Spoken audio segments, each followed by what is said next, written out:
Spoštovani gospodje, gospe, dragi študenti in številni zunanji gostje. Izrekam vam dobrodošlico v tej lepi dvorani Pravne fakultete Univerze v Mariboru. Izjemno me veseli, da ste se v takem številu odzvali na ta naš dogodek o platformni ekonomiji, o sodelovalni ekonomiji, pa čeprav sem prepričana, da imate na ta dan tik pred Božičem gotovo veliko alternativ, kako preživeti dan. Posebno dobrodošlico izrekam našim današnjim govornikom.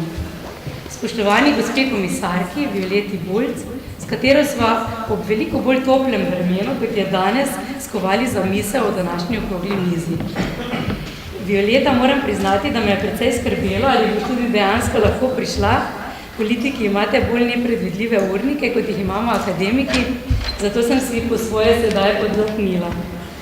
Zelo smo veseli tudi gospe Agate Vejman, direktorice za politiko EU pri Uberju, ki se je z navdušenjem odzvala na naš dogodek in seveda prav zaradi nas opravila tudi pot v Maribor, ki ni najbolj enostavna, bi lahko rekli.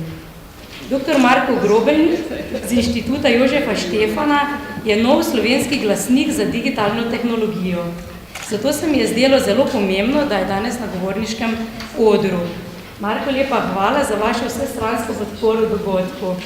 Ker je pomembno, da na takšnem dogodku, kjer bomo govorili o regulaciji nekega novega področja, sodeluje tudi Vlada Republike Slovenije, smo počaščeni, da se dogodka udeležuje tudi gospod Franc Stanonik z Ministrstva za gospodarski razvoj in tehnologijo, ki je bil nedavno imenovan za vodjo medresorske skupine slovenske vlade za vprašanja sodelovalne ekonomije.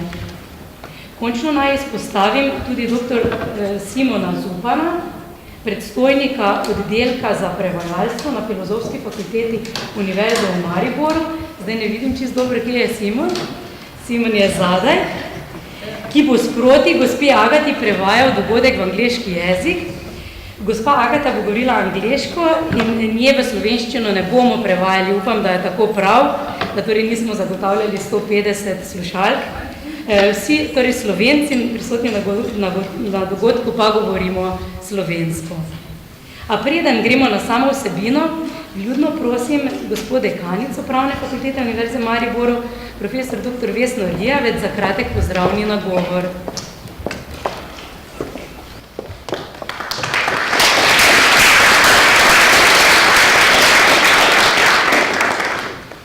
Spoštovani cenjeni gostje, gospa komisarka Violeta Bulc, gospa Agata Weissman, direktorica za evropske zadeve pri Uberju, gospod Marko Grobelnik, strokovnjak Inštituta Jožefa Štefana, gospod Franc Stanovnik, sekretar na Ministrstvu za gospodarski razvoj.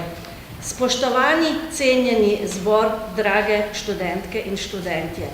Tudi sama izrekam toplo dobrodošlico ob tej izjemni priložnosti, na kateri bo govora o izjemno pomembni temi. Sodelovanje vseh sektorjev, tudi manjših ponudnikov, vse oprto na moderne tehnologije, sodelovanje, sodelovalna ekonomija, storitizacija, servitizacija, vse to je nekaj, kar je tudi že nekako za današnji čas nujno, da se s tem seznanimo, vendar pa mora tudi pravo slediti. Torej, ne samo, da so novi izzivi drugje v družbi, ampak pravo je vedno nekoliko v zaostanku, pa vendarle je prav, da se čim prej pridružimo, da se zavemo, kje so tiste potrebne točke, ki jih je treba pravno regulirati in morda je tudi v pravu že čas za novo paradigmo. Študij prava v Mariboru poteka 56 let in letos se nam je spet pridružila nova generacija mladih mislecev, tudi doktorandov. Vsega skupaj nas je 900 in želimo, da bi tudi z mlado energijo, skupaj s profesorji, z vsemi sodelavci, sledili novim razvojnim težnjam. Na naši pravni fakulteti trdo delamo za to, da bi naši raziskovalni projekti šli v pravo smer, da bi odkrivali nove meje in smo zato tudi pri dodeljevanju projektov v Evropski uniji zelo uspešni in z rezultati prepoznavni. Zahvaliti pa se moram torej tudi predvsem kolegici Jani Hojnik, ki je izjemno prizadevna in tudi uspešna pri nakazovanju novih mej, da internacionalizacija postane vedno bolj del naše fakultete, da smo mi na področju mednarodnega prava, čezmejnih vsebin lahko tudi v pomoč marsikateremu drugemu sektorju. Zato na tem mestu pač ponujam tudi roko v smislu novih načrtov, ki jih lahko skupaj z vami, z gospodarstvom in tudi z našo vlado in našimi vladnimi predstavniki uspešno izpeljemo, v to sem prepričana. Zato vam na današnji okrogli mizi želim veliko dobrih odkriti tem razgovorov in vsem tudi prijetno počutje na naši fakulteti in v Mariboru, ki je rahlo zasnežen in upam, da bo to držalo tudi do Zlate lisice. Hvala. Današnja okrogla miza predstavlja enega prvih dogodkov v Sloveniji na temo regulacije platformne ekonomije, v prvi vrsti sodelovalne ekonomije, kateri daje poseben pospešek informacijska tehnologija, morda pa tudi nedavna gospodarska kriza, ki je spodbudila potrošnjo na temelju dostopa, kjer se torej pospešujejo poslovni modeli, pri katerih ni v ospredju samo lastništvo, ampak smo potrošniki vse bolj pripravljeni plačati dostop do nekega proizvoda, čas z določenim proizvodom, bodisi iz finančnih razlogov, prostorskih, ker nimamo prostora za vse mogoče stvari, ali pa morda zaradi okoljskih pomislekov, prispevek zmanjšanju potrošnje naravnih resursov. Čeprav javni dostop do knjig v javnih knjižnicah ali pa javni transport poznamo že stoletja, pa je internet dal nov pospešek poslovnim modelom, ki temeljijo na dostopu. Pri tem pa predstavlja poseben izziv vprašanje, ali lahko tehnološki napredek ustavimo na mejah držav. Posebni poudarek bomo danes dali področju transporta in če v kolikšni meri lahko pravo posega ali celo omejuje ta razvoj. Tehnologija izziva pravnike in regulatorje, tako da moramo na vprašanja gledati bolj široko, bolj interdisciplinarno. Dokaz za to je tudi dejstvo, da so danes v publiki predstavniki zelo različnih ministrstev. A čeprav se v platformni ekonomiji ter sodelovalni ekonomiji že vse več govori in piše, lahko ocenimo, da je informiranje v tem področju še zmeraj zelo nizko. Posledično upam, da bomo danes marsikaj novega povedali. Moja želja danes je, da z našimi govorniki naredimo 2 kroga po mojih vprašanjih, ki sem si jih pripravila, nato bi pa dali besedo publiki, vašim komentarjem in vašim vprašanjem za naše govornike. Se strinjate? Pa bi začeli s komisarko. Prosila bi vas uvodno za vaš pogled na tako imenovano potrošnjo na podlagi dostopa. Dejstvo, da se širi trend, ko ni več tako bistveno, da imamo neko stvar v lasti, ampak da imamo dostop do storitve, denimo car sharing, bike sharing, to je veliko takih vidikov tudi na področju vašega resorja na komisiji. Najprej se skupaj lep pozdrav in seveda hvala za povabilo, predvsem na temo, ki je v, lahko rečemo, še razvojnih fazah, pa vendarle bo pomembno vplivala na razvoj ne tako samo ekonomskih modelov, predvsem pa tudi socializacije in socialnih modelov. Predvsem vidimo tukaj velike spremembe v socialnih inovacijah, ki seveda uporabljajo modele kot svojo osnovo. Vplivi ekonomije platform oziroma sodelujoče ekonomije so zelo veliki in zelo vidni. In kot je bilo že v uvodnih besedah gospe dekanje, kot tebe Janja povedano, je, da ta ekonomija spreminja podobo moči, razporeja vlogo posameznih deležnikov v vrednostnih mrežah, predvsem pa ponuja povsem nove vidike, ki pa seveda izzivajo obstoječe pravila delovanja. In Evropska komisija absolutno ne želi zaustavljati razvoj tovrstnih modelov. Naš glavni pomislek, oziroma na kar smo zelo pozorni, je, da se vsi ti novi modeli vendarle razvijajo v skladu z fundamentalnimi pravili delovanja Evropske unije, kot je seveda elementi vključujoče družbe, transparentnost in pa nediskriminatornost. Hkrati pa seveda, da ne izzivajo tudi zelo pomembnih socialnih modelov, kajti Evropska unija je v primerjavi z ostalimi globalnimi političnimi strukturami zelo močno zavezana tudi ohranjanju svojih socialnih vrednot in na temu posvečamo veliko pozornosti. Drug element, ki seveda ga pa tudi zelo budno spremljamo, predvsem na mojem področju, je zelo očitno, to je, da tisti, ki uporablja infrastrukturo, da za njo tudi plača oziroma ustrezno prispeva k njenemu oživljanju in pa k njenemu razvoju. In hkrati seveda, da sledimo tudi principu, ki se mu je Evropska komisija zavezala in temu zdaj spodbujamo tudi vse ostale strukture odločanja, to je parlament in Evropski svet, da nam dajo pri tem podporo, je, da se taksi oziroma davki plačujejo tam, kjer se ustvarjajo profiti.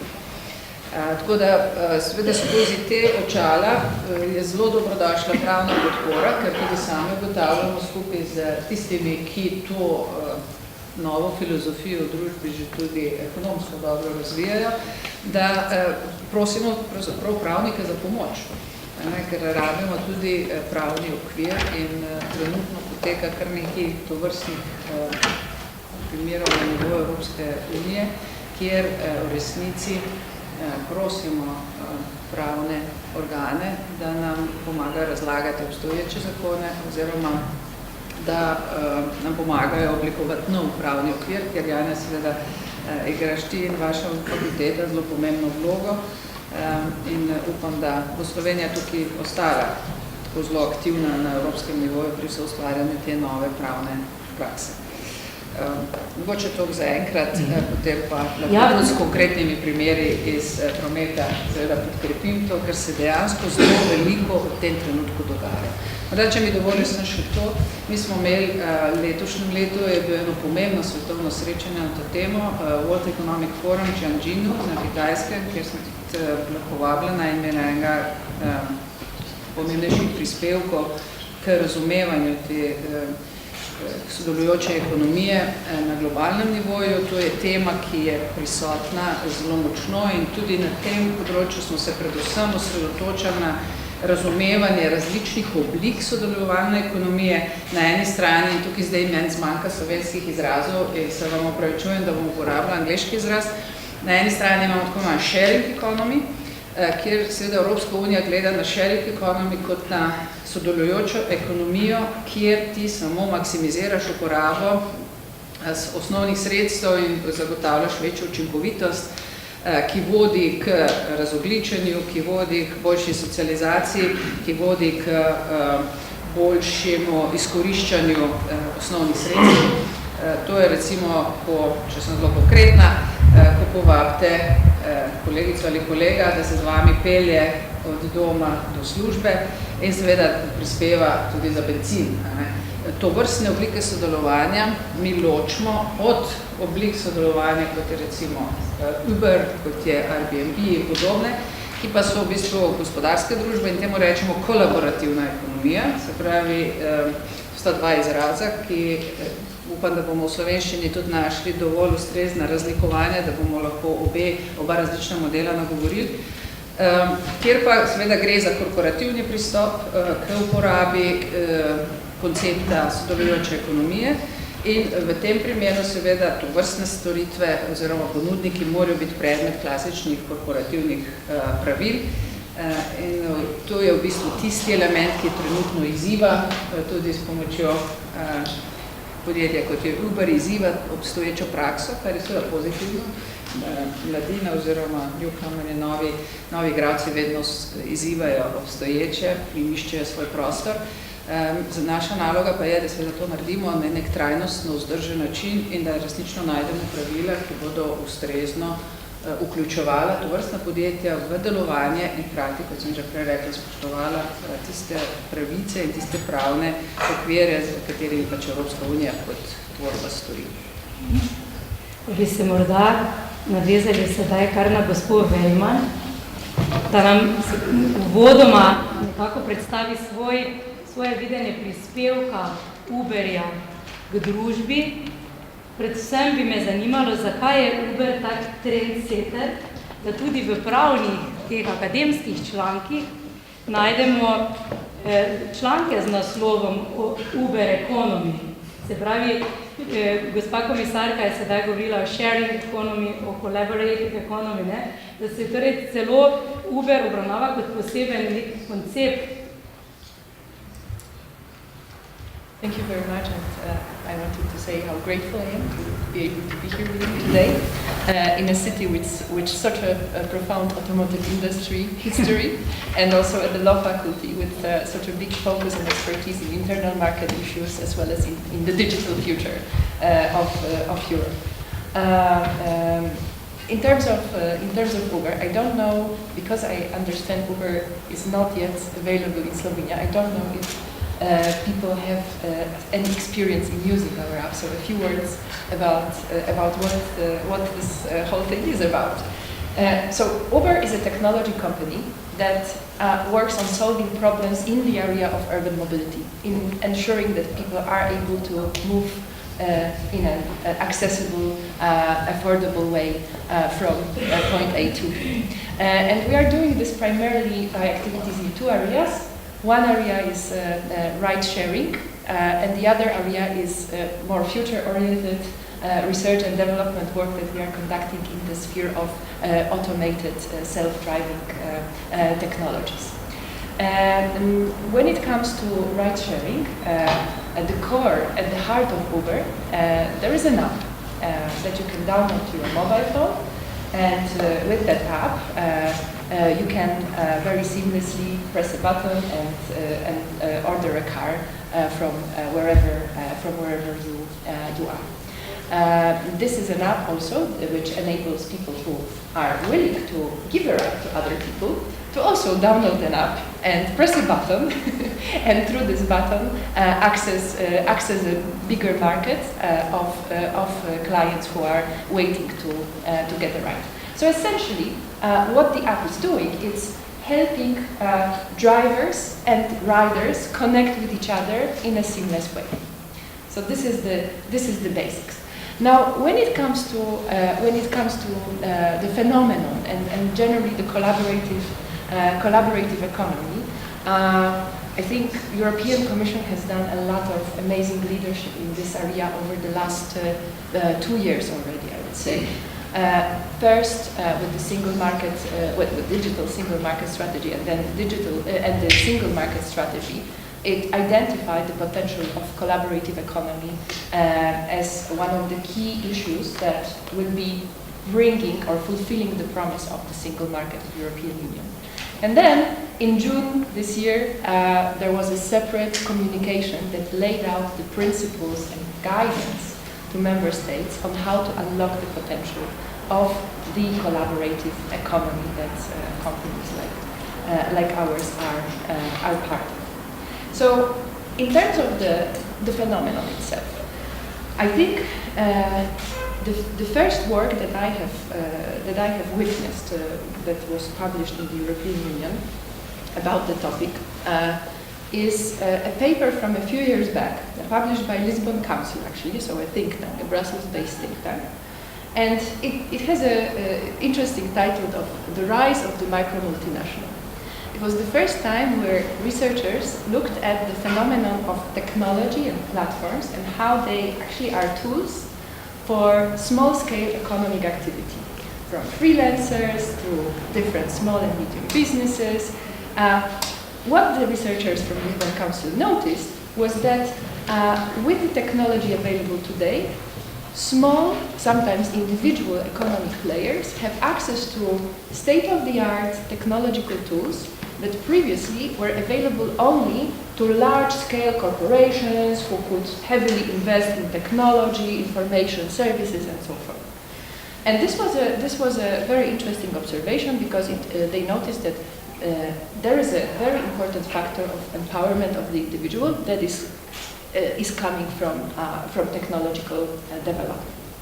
And then, of course, the smartphone era came, and companies like Uber came to be because if there weren't smartphones, if not ubiquitous access to smartphones, companies like Uber would not exist.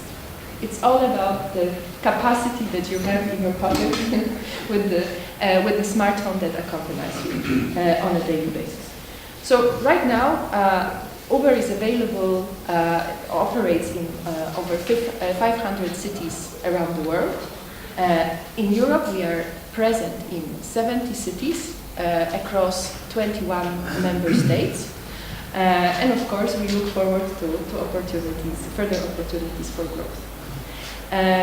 Commissioner Bulc mentioned a couple of important dimensions of the collaborative economy and its importance for Europe, also from the perspective of values that Europe stands for. And I think there is a couple of very important points that the collaborative economy agenda is making to this effect. First of all, the agenda, the Commission notices that there is a huge potential that we still need to unlock in order to have a fully functioning single market that enables even the smallest participants of this market, and that also unlocks the more efficient use of resources. In case of Uber, this is about better use of cars. So as the cities and urban areas grow across the world, please bear in mind that right now over half of the world's population lives in urban areas, and by 2050 it's going to be already over 2/3 of the world's population. So urban areas are growing, they get unfortunately more and more congested, infrastructure is not always catching up with the developments, and people need to be able to move around these urban areas. The biggest problem that, for example, OECD identifies with the current state of mobility in urban areas is, as they say, extraordinarily inefficient use of private cars. The main reason for congestion in the cities is that people use cars on an individual basis. So there's one person sitting often in a pretty big car, and this is it. So what we are facing right now, when it comes to steps to the future, we are facing the need for a behavioral change. For us to think a little bit how we are affecting the environment, how we are affecting the cities that we live in, also how we are populating parking spaces in the cities we live in, if we use the cars on an individual basis. Ride-sharing solutions like ours, but there are many others, like European BlaBlaCar for intercity movement, are helping people put the asset, which is a car, in a much better, much more efficient use. When it comes to other dimensions of social values that the collaborative economy agenda mentions, there is a couple of them. Of course, consumer welfare, consumer protection is extremely important, and I believe that technology that companies like ours, but also other companies in the area of collaborative economy are developing, is helping build a much stronger framework for consumer protection. And by the way, and that's interesting for lawyers, it's helping us build the systems for consumer protection not only from the perspective of what happens after harm has been done, so what happens ex post, what kind of damages, what kind of insurance you have to have in place. By the way, that's also important. But also, it's helping us address the safety of the consumer upfront, so before, for example, a ride is taken, and also during the ride. There are many, for example, in case of Uber, telematics solutions that we are applying to make sure that the ride is actually of high quality, that it's safe, that the driver doesn't do abrupt movements, that the driver, for example, doesn't use the smartphone holding it in their hands, so that everything is in the most organized in the safest way. Finally, public contributions. Very important area when it comes to collaborative economy is how in this world of individuals bringing services to other individuals, taxation systems can work. So we are very committed to working with governments to find solutions to this very important challenge.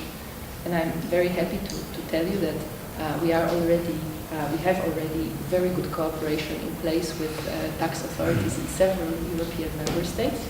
The most publicized example has been Estonia, but besides Estonia, we are working with tax authorities in Lithuania, in Sweden, and in Denmark to make sure that the information that of course is very transparent on how much revenues the drivers are making is flowing to the tax authorities, and the drivers can contribute their taxes. Poglejte, delovna skupina Vlade Republike Slovenije za sodelovanje gospodarstvo, to medresorska delovna skupina je bila ustanovljena mesec nazaj. Tako da mi zdaj smo še v fazi priprave gradiv za sklic prvega sestanka. Pač želimo nekako, da naše srečanje prvo res vsebinsko dobro pripravljeno, da bi lahko nadaljne delo potekalo normalno. Tako da s konkretnimi zadevami se zaenkrat še nismo ukvarjali. Kar se delovne skupine tiče, lahko povem, da je sestavljena iz 14 članov 7 resornih ministrstv. V njej ni, bom rekel, vključevalcev vladnih na nivoju funkcionarjev, se pravi ministrov, državnih sekretarjev, v njej smo strokovnjaki vsak z področja določenega resornega ministrstva, ki se posredno ali neposredno ukvarjajo s področji, ki jih zadevajo ti novi modeli poslovanja. Tako da bojo tudi rezultati dela skupine na tem nivoju, se pravi na nivoju nekih strokovnih predlogov, strokovnih rešitev, kako bo seveda potem to realizirano na nivoju vlade, kot nekih vladnih sklepov, nekih dokumentov, vam pa jaz pač nekaj težko povem. Tako da mi prav o konkretnih primerih nismo razpravljali, niti nimamo namena razpravljati, gre namreč za to, da se vladna komisija pristopi sistemsko k reševanju določenih problemov, ki se v gospodarstvu oziroma v celotni družbi pojavljajo z pojavom novih poslovnih modelov. Tukaj je treba pač ločiti dve vrsti dela, ki ga bo komisija opravila. Eno je delo, ki se nanaša dejansko na gospodarski vidik, se pravi na spodbujanje trga dela, raznih individualnih na trgu dela, novih modelov, ustanavljanje oziroma omogočanje v okviru obstoječe zakonodaje oziroma predrugačeni zakonodaji omogočanje vstopa teh novih modelov na trg dela. To je ena stran. Druga stran je pa zagotavljanje javnega interesa. Tu pa gre za regulacijo na nek način, se pravi regulacijo dela oziroma vseh teh modelov, ki se pojavljajo. V smislu, se pravi, zagotavljanje javnega interesa, v smislu tega, kar konec koncev ugotavlja tudi Evropska komisija. Namreč, veseli me, da je bilo vodoma, moram povedati, da je bilo večkrat že očitano, da smo s vladi, da je malo pozno se lotila teh zadev, ampak zdaj, ko se s tem zelo intenzivno ukvarjamo in tudi recimo malo potolažen, ker je gospa komisarka tudi rekla, da so stvari še vedno bolj na začetku, vse pravi stvari kljub temu, da nekatere te platforme, nekatere tovrstne dejavnosti po raznih državah že zelo intenzivno delajo, ustvarjajo pač dobičke, dejavnost storitev se izvaja. Ugotavljamo, da v bistvu kaj dodik ne zamujamo. Namreč to področje je tako široko, tako razpršeno, tudi po vsebinski plati, po plati storitev, po profitnosti, neprofitnosti, tako široko, da bi zelo težko zdaj z nekim krovnim dokumentom, ali pa z neko krovno razlago, ali pa z nekim krovnim pojmovanjem te stvari lahko pač uokvirnih. In glede, vlada se je odločila, da bo uporabljala pojem sodelovalno gospodarstvo, kar vem, da je nek generičen pojem zdaj za vse to vrstne dejavnosti, ne? Ampak zaenkrat smo se pač tako odločili, da bo to nek pojem, s katerim bo operirala vlada. Kar se pa Uberja samega tiče, bom pa posredno povedal, namreč nedolgo nazaj sem bil kot vodja medresorske delovne skupine in skupaj državne sekretarja z Ministrstva za gospodarstvo Kandaludijem smo bili povabljeni, da smo predstavili agendo na področju sodelovanja gospodarstva na ekonomsko-socialnem svetu, kjer veste, da pač delujejo vlada, delodajalci, sindikati in pač ta auditorij je na vlado naslovil izredne ostre kritike zaradi Uberja. Namreč, in to je, kar je pomenljivo, da so te kritike prišli tako iz strani sindikatov kot strani delodajalcev, kar je redko, da se obe strani pri kakšni strani tako strinjata in fokusirata na isto temo, z istimi cilji. Namreč, v čem je bila ta kritika? Ta kritika je bila predvsem v tem, da država s tem, ko še nima vzpostavljenih nekih mehanizmov, nekih standardov, kako te nove poslovne modele, ki bazirajo na tej digitalnem trgu, kako umestiti v slovenski trg dela. Pa ne samo v slovenski trg dela, tudi na področje socialne politike, na področje davčne politike, na področje varstva potrošnikov in tako naprej. In tako eni kot drugi, se pravi, tako delodajalci kot sindikati so bili z tega zornega kota zelo nejevoljni in da je pač da je bilo pač to sodelovanje z Uberjem v tem trenutku mogoče malo preuranjeno, prehitro, nedovolj dodelano, nedovolj domišljeno in tako naprej. Pač to je bilo pač očitek, ker ste me pač vprašali glede Uberja. S tem, da smo potem posredno je vlada dobila tudi nalog ravno zaradi Uberja, da bo morala na 4 mesece poročati ekonomsko-socialnemu svetu, kako napredujemo na področju sodelovalnega gospodarstva in pa kakšne je absolutno stanje. To mogoče da z moje strani začetek, Hvala lepa.